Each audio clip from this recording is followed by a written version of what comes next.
தமிழகத்தில் 2011ஆம் ஆண்டு அதிமுகவிடம் ஆட்சியை இழந்த திமுகவால் அடுத்த 10 ஆண்டுகளுக்கு மீண்டும் ஆட்சியை பிடிக்க முடியாமல் தவித்தது. இதற்கு முக்கிய காரணம் திமுகவுடன் கூட்டணி அமைக்காமல் சிறிய கட்சிகள் தனித்தனி அணியாக தேர்தலை எதிர்கொண்டது. இது மட்டுமல்லாமல் ஜெயலலிதா என்ற மிகப்பெரிய தலைமையும் காரணமாக அமைந்தது. 2016ஆம் ஆண்டு தேர்தலில் தனித்து போட்டியிட்டு அதிமுக இரண்டாவது முறையாக ஆட்சியை பிடித்து சாதனை படைத்தது. ஆனால் ஆட்சி அமைத்த ஒரு சில மாதங்களிலேயே உடல்நிலை பாதிக்கப்பட்ட ஜெயலலிதா காலமானார். இதன் பிறகுதான் அதிமுகவில் பல குழப்பங்கள் ஏற்பட்டது. அதிமுகவில் ஏற்பட்ட அதிகார போட்டியின் காரணமாக கட்சியே பல பிரிவுகளாக பிரிந்தன. ஓ பன்னீர்செல்வம், தினகரன், சசிகலா என ஒரு பக்கம், மறுபக்கத்தில் எடப்பாடி பழனிசாமி என்ற நிலை உருவாகி உள்ளது. இதனால் வாக்குகள் பிரிந்து எதிரணிக்கு வெற்றி எளிதாகி விடுகிறது.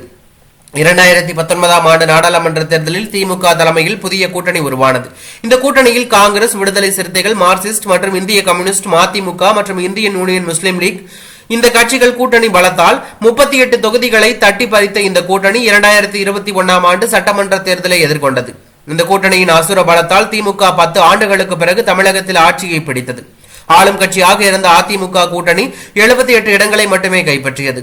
இந்நிலையில் இந்த கூட்டணிக்கு முன்னால் எந்த ஒரு கட்சியும் வெற்றி பெற முடியாமல் உச்சத்தில் இருந்தது. இந்த நிலையில்தான் 2024ஆம் ஆண்டு நாடாளுமன்ற தேர்தலிலும் கைகோர்த்த இந்த கூட்டணி தமிழகம் மற்றும் புதுவையில் 40க்கு 40 தொகுதிகளை கைப்பற்றியது. எதிர்த்து போட்டியிட்ட அதிமுக மற்றும் பாஜக பல இடங்களில் டெபாசிட்டை இழந்தது. இது பெரும் அதிர்வை ஏற்படுத்தியது. தற்போது நாடாளுமன்ற தேர்தல் முடிவடைந்திருக்கும் நிலையில் 2026ஆம் ஆண்டு சட்டமன்ற தேர்தலை இலக்காக கொண்டு திமுக களமிறங்கியுள்ளது. 200 தொகுதிகளில் திமுக போட்டி என்ற முழக்கமும் எழுந்துள்ளது. இதனால் திமுகவின் கூட்டணி கட்சிகள் அதிருப்தி அடைந்திருப்பதாக கூறப்படுகிறது. காங்கிரஸ் கட்சிக்கு 30 இடங்களுக்கு மேல் கிடைக்காத நிலை உருவாகியுள்ளது. இதேபோல விடுதலை சிறுத்தைகளும் 2026ஆம் ஆண்டு தேர்தலின் போது அதிமுகவிற்கு பல்டி அடிக்கலாமா என காத்திருப்பதாக கூறப்படுகிறது. கடந்த சில மாதங்களாக திமுகவின் செயல்பாடு கூட்டணி கட்சிகளை அதிருப்தியை உருவாக்கியுள்ளதாக தெரிகிறது. உதாரணமாக கலைஞர் நூற்றாண்டு நாணயம் வெளியீட்டு விழாவில் பாஜகவும் திமுகவும் கைகோர்த்து சென்றதை காங்கிரஸ், கம்யூனிஸ்ட் உள்ளிட்ட கட்சிகள் விரும்பவில்லை.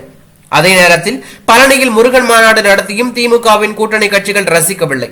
ஒரு அரசாங்கம் ஒரு மதத்திற்கு ஆதரவாக செயல்படக்கூடாது என கருத்து தெரிவித்தார்கள். மேலும் விடுதலை சிறுத்தைகள் கட்சியோ மாநாட்டில் நிறைவேற்றப்பட்ட தீர்மானத்திற்கு எதிர்ப்பு தெரிவித்தது.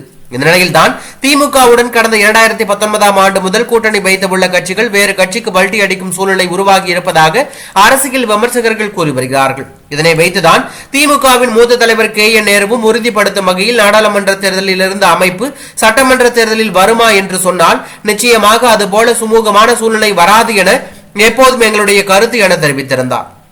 மேலும் அவர் பேசும்போது சீமான், ராமதாஸ் ஒரு பக்கம் நம்மை விமர்சிக்கிறார், மற்றொரு பக்கம் விஜய் புதிதாக கட்சி தொடங்க உள்ளார், பாஜக நமக்கு எதிராக உள்ளார்கள். எனவே எதையும் மனதில் வைத்துக் கொள்ளாமல் கடுமையாக வேலை பார்க்க வேண்டும் என்று அவர் வலியுறுத்தி உள்ளது பெரும் பரபரப்பையும் அதிர்வலையும் ஏற்படுத்தி உள்ளது.